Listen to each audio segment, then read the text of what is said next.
নমস্কার, আমি সপ্তর্ষি সরকার এবং আমার সহকর্মী অরুণ ঝা। আমরা উত্তরবঙ্গ সংবাদের মোটরসাইকেল ডায়েরির একাদশ পর্ব নিয়ে চলে এসেছি বালুরঘাট লোকসভা আসনে। আমার ঠিক পেছনে বালুরঘাট উদ্যানের সামনে এই যে কংক্রিটের ফলকটা, সেই ফলকে লেখা রয়েছে আই লাভ বালুরঘাট। এটাই যেন আজকে সমস্ত রাজনৈতিক দলের নেতা এবং প্রার্থীদের মনের কথা। সবাই বলছেন বালুরঘাটকে ভালোবাসি, কিন্তু বালুরঘাট কি বলছে সেটা জানার জন্য উত্তরবঙ্গ সংবাদের মোটরসাইকেল ডায়েরি চষে ফেলাবে বালুরঘাটের পুরো লোকসভা এলাকা। আমরা ঘুরে দেখব, কথা বলবো মানুষের সাথে। আমরা দেখব বালুরঘাট কি চাইছে, বালুরঘাট কাকে ভালোবাসে, বালুরঘাট কাকে চায়। সুকান্তের মাথায় ওঠে শিরোপা, সে হয় বালুরঘাটের নতুন মসিয়া, নাকি রাজনৈতিক পুনরুত্থান ঘটে বিপ্লব মিত্রের। ঘেটে দেখার জন্য উত্তরবঙ্গ সংবাদের মোটরসাইকেল ডায়েরির একাদশ পর্বে সঙ্গে থাকুন।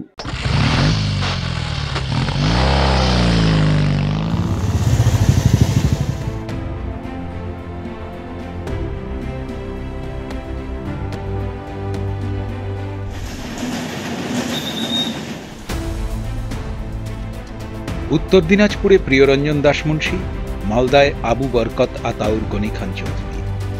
নিজের জেলার গণ্ডি ছাড়িয়ে রাজ্য ও দেশেও নিজেদের পরিচিতি গড়ে তুলেছেন এক সময়ের কংগ্রেসের এই দুই নেতা। কিন্তু তুলনায় বরাবরই নিষ্প্রভ থেকেছে বালুরঘাট। এই আসন থেকে যারাই লোকসভায় নির্বাচিত হয়েছেন সেভাবে দাগ কাটতে পারেননি কেউই। গত লোকসভা নির্বাচনে এই আসনে জয়ী হন বিজেপির সুকান্ত মজুমদার। পরে বিজেপির মতো জাতীয় দলের পশ্চিমবঙ্গ রাজ্য সভাপতি হন তিনি। জানিয়ে কিছুটা শ্লাঘাও আছে বালুরঘাটবাসী, কিন্তু কাজ? একজন সাংসদকে মানুষ মনে রাখে তার কাজ দিয়ে, তেমনটা কি আদৌ করে উঠতে পেরেছেন সুকান্ত? বালুরঘাট হিলি রেলপথ হয়নি। 2010 সালে রেলমন্ত্রী হিসেবে বাংলাদেশ সীমান্ত লাগোয়া এলাকা দিয়ে এই রেলপথের শিলান্যাস করেন মুখ্যমন্ত্রী মমতা বন্দ্যোপাধ্যায়। এখন তার সরকারের বিরুদ্ধেই রেলপথের জন্য জমি না দেওয়ার অভিযোগ উঠেছে। জমি জটিলতার জেরে আটকে রয়েছে হিলিতে ইন্টিগ্রেটেড চেকপোস্ট তৈরির কাজ।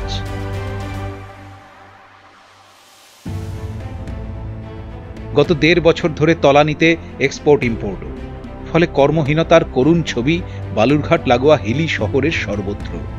কাজ না থাকায় অনেকেই বাইরে চলে যাচ্ছেন। আসন্ন লোকসভা নির্বাচনে এই ইস্যুগুলোই বড় হয়ে উঠছে ভোটারদের কাছে।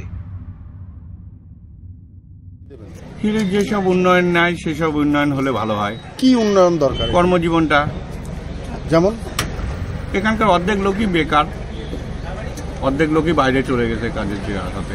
আগের হিলি আর এখনকার হিলির মধ্যে তফাৎ। আগেকার একটা ব্যবসা বাণিজ্য হতো, ভালো হতো। আমাদের যাতে কর্মজীবনটা একটু ভালো হয়, যাতে বাইরে না যেতে হয়। সীমান্ত দিয়ে ব্যবসা কতদূর চলছে, এখন কেমন চলছে? না পুরো হিলিতে 100 দিনের কাজ কিছু পরিমাণ লোক করে খেত, গরিব মানুষগুলো কাজ পেত।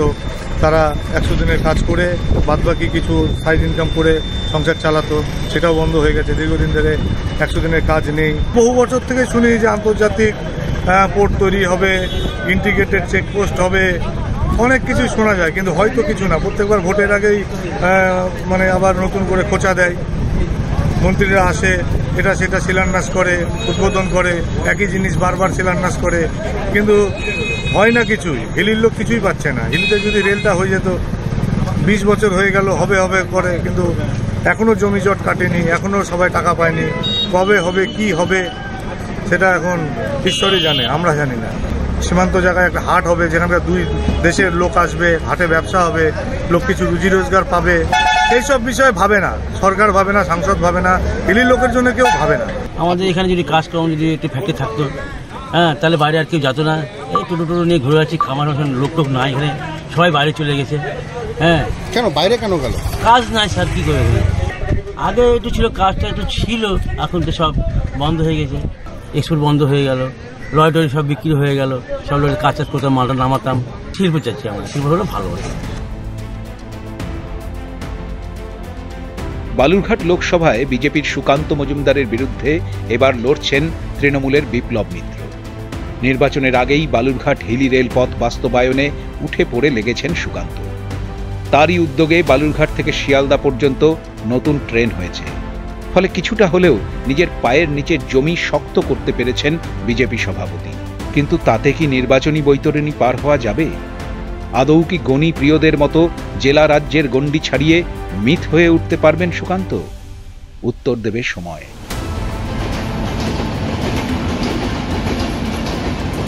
বালুরঘাট লোকসভা আসন তথা গোটা দক্ষিণ দিনাজপুরের একটা অন্যতম বড় গাঁট ঠিক আমাদের পেছনে এই অসমাপ্ত বালুরঘাট হিলি রেলপথ।